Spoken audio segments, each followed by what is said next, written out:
लखनपुर गांव के अंदर रेशमा नाम की एक लड़की रहा करती थी, जो कि बहुत मेहनती थी लेकिन अनाथ थी। वो कोई न कोई काम करके अपने घर का गुजारा चलाया करती। जब वो 10 साल की थी तो उसकी माँ चल बसी, जिसके कुछ सालों बाद उसके पिता उसे गांव में अकेला छोड़कर शहर चले गए और फिर वापस कभी आकर उसकी खोज खबर तक नहीं ली। कुछ न कुछ काम करके वो लड़की अपना पेट पाल रही थी। एक दिन उसके घर विमला काकी कुछ लड्डू लेकर आती है और कहती है, ले रेशमा, ये लड्डू मैं तेरे लिए लेकर आई हूँ। घर पर बच गए थे तो मैंने सोचा तू खा लेगी। वैसे भी गरीब बच्ची का पेट भरना चाहिए, जैसे भी भरे। शुक्रिया काकी। और मेरे पैसे? कैसे पैसे रेशमा? किन पैसों की बात कर रही है तू? काकी, मैंने आपकी बेटी की शादी में आपके घर का काम संभाला था और ये तो सब जानते हैं ना कि गांव में किसी के घर भी शादी होती है तो मैं झाड़ू पोछे का काम संभालने के पैसे लेती हूँ।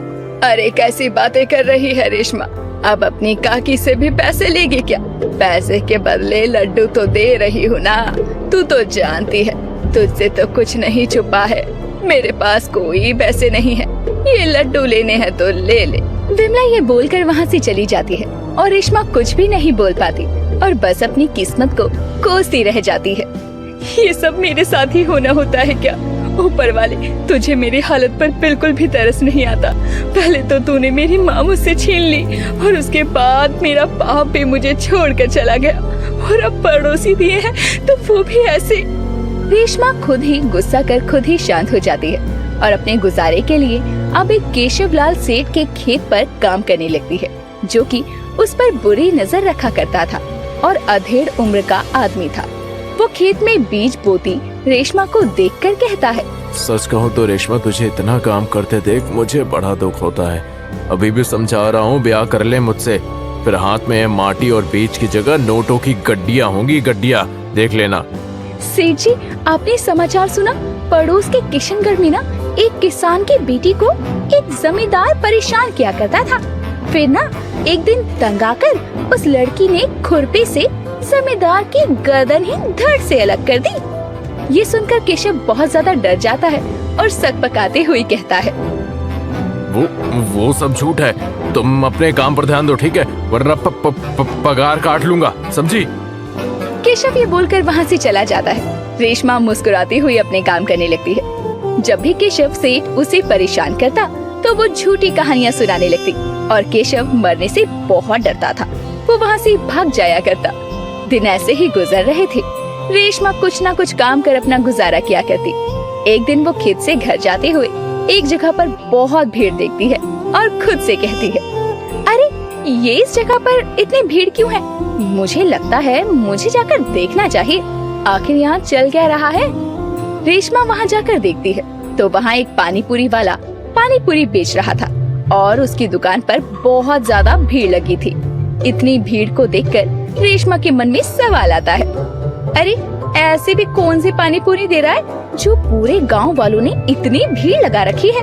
औरतें तो छोड़ो, आदमी भी दुकान पर खड़े होकर पानी पूरी खा रहे हैं। मुझे भी ये पानी पूरी खाकर देखनी चाहिए, आखिर ऐसा क्या है इसकी पानी पूरी में। रेशमा ये बोलकर अपनी जेब को टटोल कर देखती है तो उसके पास मात्र 10 रुपए थे। वो 10 रुपए का नोट देखकर खुद से ही बोलती है, एक काम करती हूँ, 10 रुपए की पानी पूरी खा लेती हूँ, आखिर पता तो चले कि इस पानी पूरी में ऐसा है क्या जो गांव वालों ने इसकी दुकान पर जमावड़ा लगा रखा है। रेशमा भी ये कहकर उस भीड़ में शामिल हो जाती है और पानी पूरी का इंतजार करने लगती है। लेकिन जैसे ही रेशमा का नंबर आता है तो पानी पूरी वाला मनोज कहता है, अरे माफ करना, पानी पूरी तो खत्म हो गई है। कोई बात नहीं, मैं फिर कभी यहाँ आऊँगा तो सबसे पहले तुम्हें ही पानी पूरी खिलाऊंगा, ठीक है? खत्म हो गई? ऐसे कैसे खत्म हो गई? अरे ऐसा भी क्या बेचते हो तुम पानी पूरी में मिलाकर जो पूरा गांव तुम्हारी पानी पूरी पर टूट रहा है? मैं तुम्हें ऐसे तो नहीं बता सकता। जब मैं अगली बार पानी पूरी दोबारा लेकर आऊंगा तब तुम खुद खाकर देख लेना, ठीक है? मनोज ये बोलकर अपना ठेला लेकर वहाँ से चला जाता है। वहीं रेशमा भी बड़बड़ाते हुए अपने घर की तरफ जाने लगती है और अपने घर जाकर खुद से बोलती है, आखिर क्या है ऐसा उस पानी पूरी वाले की पानी पूरी में जो पूरा गांव उसकी पानी पूरी के पीछे इतना पागल है। कितनी भीड़ लगा रखी थी, लपू सी तो पानी पूरी है। मैंने तो आज तक इतनी भीड़ पानी पूरी वाले की दुकान पर नहीं देखी। अब तो कल उसकी पानी पूरी खाकर देखूंगी, तभी मुझे पता चलेगा। रेशमा ये बोलकर सोने चली जाती है, लेकिन उसके दिमाग में पानी पूरी का ही ख्याल आ रहा था और उसे नींद नहीं आती। वो सपने में भी खुद को पानी पूरी खाते हुए देखती है और बहुत बेचैन हो जाती है। कुछ दिन बीतते हैं और उसके बाद मनोज पानी पूरी वाला गांव में दोबारा आता है और अपने वादे को निभाते हुए वो सबसे पहले पानी पूरी रेशमा को खिलाता है। रेशमा वो पानी पूरी खाती है तो उसे बहुत स्वादिष्ट लगती है और उसे खाने के बाद रेशमा अपने घर की तरफ बढ़ते हुए खुद से कहती है, मानना पड़ेगा पानी पूरी तो बहुत स्वादिष्ट थी। गांव वालों को पसंद भी आ रही है, लेकिन ऐसी पानी पूरी तो मैं भी बना सकती हूँ। मैंने आज तक गांव की कई शादियों में तरह तरह के पकवान बनाए हैं, तो ये पानी पूरी किस मर्ज की दवा है। अब रेशमा केशव सेठ के घर पर उसके घर का काम करने के लिए जाती है और जैसे ही केशव सेठ थोड़ा इधर उधर होता है, वो केशव का मोबाइल लेकर उसमें YouTube की वीडियोस प्ले करती है और पानी पूरी बनाने की विधि देख लेती है और अपने मन में ठान लेती है कि वो पानी पूरी का ठेला लगाएगी। अब तो रेशमा तुझे पानी पूरी का ठेला लगाने से कोई नहीं रोक सकता। वो पानी पूरी वाला बाहर से पानी पूरी बेचने आता है। लोग इतना पागल होकर उसकी पानी पूरी खाते हैं। जब गांव में ही पानी पूरी मिलेगी तो सोच तेरी कितनी अच्छी कमाई होगी। रेशमा ने ये बोला था कि तभी उसका सेठ वहाँ आता है और उसके हाथ में अपना मोबाइल देखकर वो फोन छीनते हुए कहता है, जमीन पर रहने वाले लोग आसमान में उड़ने का सपना नहीं देखा करते। तू पानी पूरी बेचेगी? तेरी शक्ल देखी है तूने? तू हमेशा दूसरों के यहाँ काम करने के लिए पैदा हुई है और बड़ी पानी पूरी बेचने वाली। सेठ ऐसा मत कहो, इंसान चाहे तो क्या नहीं कर सकता। आपके यहाँ काम करती हूँ, इसीलिए मुझे पैसे देते हो, मुफ्त का नहीं खाती जो आप मुझे सुना रहे हो। अब रेशमा ना आपको पानी पूरी बेच कर दिखाएगी, देख लेना आप। रेशमा अपने घर आती है। वो ठान चुकी थी कि वो अपने जीवन में कुछ करके दिखाएगी। उसने अपनी शादी के लिए कुछ पैसे खुद ही जोड़े थे, क्योंकि वो अनाथ थी। उसका भविष्य सोचने वाला कोई नहीं था। वो पैसों से पानी पूरी का ठेला लगाती है। उसकी दुकान पर एक छोटी सी बच्ची आती है और कहती है, दीदी दीदी पानी पूरी खिलाओ ना। अभी देती हूँ, रुको। रेशमा बच्ची को जैसे ही पानी पूरी देती है, बच्ची को उसमें बहुत मिर्ची लगती है और वो बच्ची उसे थूक कर रोने लगती है और बोलती है, इसमें तो बहुत मिर्ची है, मैं इसको नहीं खा सकती दीदी, आप भी गंदे हो और आपकी पानी पूरी तो बहुत गंदी है। वो बच्ची ये बोलकर रोते हुए चली जाती है। ऐसे ही दिन बीतते हैं। कभी कोई पानी पूरी के पानी को ज्यादा मिर्ची वाला कहता तो कोई ज्यादा मीठा। इन सब चीजों से वो बहुत परेशान हो जाती है और घर में अकेली बैठकर ये सब सोच रही होती है कि तभी वहाँ विमला एक बर्तन में कुछ खाने को लेकर आती है और रेशमा से कहती है, ले रेशमा, तेरे लिए हलवा लेकर आई हूँ।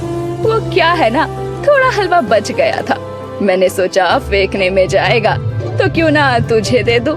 तूने भी उस दिन मुझसे पैसे ना लेकर मुझ पर कितना बड़ा एहसान किया था।